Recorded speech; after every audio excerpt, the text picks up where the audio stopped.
ಮರಿಗೌಡರ ವರ್ತನೆ, ಅವರು ಕೊಟ್ಟಂತ ಒಬ್ಬರ ಮಾಜಿ ಮಂತ್ರಿ ಹಾಲಿ ಶಾಸಕರ ಮಾತನ್ನ ಒಂದು ಹೋಟ್ಲಲ್ಲಿ ಕೇಳ್ಕೊಂಡು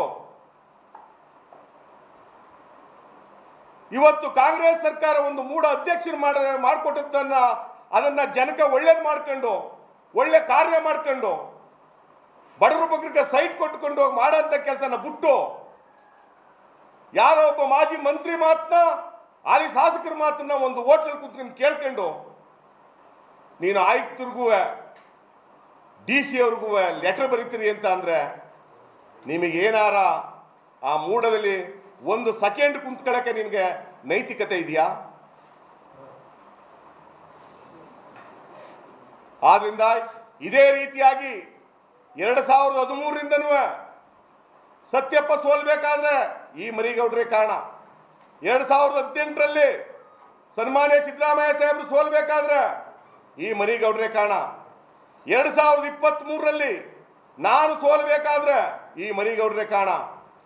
ಇಡೀ ಚಾಮುಂಡೇಶ್ವರಿ ಕ್ಷೇತ್ರದಲ್ಲಿ ಯಾವುದೇ ಜಾತಿನೂ ಒಂದುಗೂಡಿ ಕಾಂಗ್ರೆಸ್ ಪಕ್ಷದವ್ರನ್ನ ಬಿಟ್ಟಿಲ್ಲ. ಕುರುಬರನ್ನು ಎಲ್ಲರನ್ನು ಮಾಡಿ ಕುರುಬ ಜನಾಂಗನು ಮಟ್ಟ ಹಾಕ ಬಂದವನೇ ಮರಿಗೌಡ. ದಲಿತರು, ಹಿಂದುಳಿದವರು, ಅಲ್ಪಸಂಖ್ಯಾತರು ಎಲ್ಲರನ್ನು ಯಾರು 4 ಟೀಮ್ 5 ಟೀಮ್ ಮಾಡ್ಕೊಂಡು ಬಂದಿರೋಂಥದ್ದು. ಈ ಮರಿಗೌಡ ಯಾವುದೇ ಕಾರಣಕ್ಕೂ ಒಂದು 10 ನಿಮಿಷನೂ ಇವನು ಮೂಢಾಚರಣೆಯಲ್ಲಿ ಕೂರಕ್ಕೆ ಇವನಿಗೆ ಅರಿಯತೆ ಇಲ್ಲ. ಇವನ್ನ ಕೂಡಲೇ ವಜಾ ಮಾಡಬೇಕು. ಸನ್ಮಾನ್ಯ ಸಿದ್ದರಾಮಯ್ಯ ಸಾಹೇಬರು ಈ ರಾಜ್ಯದ ಮುಖ್ಯಮಂತ್ರಿಯಾಗಿ 5 ವರ್ಷ ಪೂರ್ಣ ಮಾಡಬೇಕು. ರಾಜ್ಯ ಜನಕ್ಕೆ ಒಳ್ಳೇದಾಗುತ್ತೆ.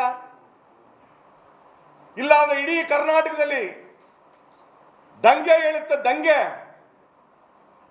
ಆ ಪರಿಸ್ಥಿತಿ ಆಗುತ್ತೆ. ಕಾಂಗ್ರೆಸ್ ಅವರು ಕಾಂಗ್ರೆಸ್ ಪಕ್ಷವನ್ನು ಕೈ ಹಾಕಿದ್ರೆ ಬಿಜೆಪಿ ಅವರು JDS ಅವರು ನೀವು ಮುಂದಿನ ದಿನಗಳಲ್ಲಿ ಅನುಭವಿಸಬೇಕಾಗುತ್ತೆ. ಅದನ್ನ ನೀವು ಎಚ್ಚರಿಕೆ ಇರಲಿ.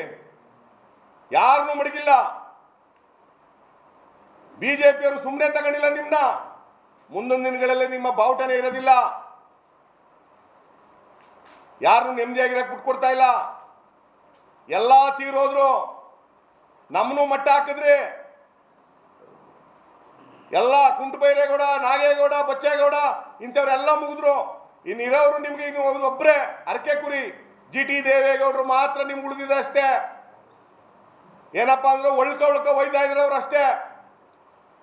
ಇಲ್ಲ ಅಂದ್ರೆ ಅವ್ರನ್ನ ಯಾವತ್ತೂ ಮುಗಿಸ್ಬಿಡ್ತಿದ್ರಿ. ಅದೆಲ್ಲ ನಾವು ಕಣ್ಣಾರ ನೋಡಿದೀವಿ ನಿಮ್ಮ ಮಾತುಗಳು ಏನು ಅಂತ. ಯಾಕೆ DK ಶಿವಕುಮಾರ್ ಒಕ್ಕಲಿಗರಲ್ವಾ? ಅವರು ರಾಜ್ಯದಲ್ಲಿ ಒಳ್ಳೆ ಕೆಲಸ ಮಾಡ್ತಾ ಇಲ್ವಾ?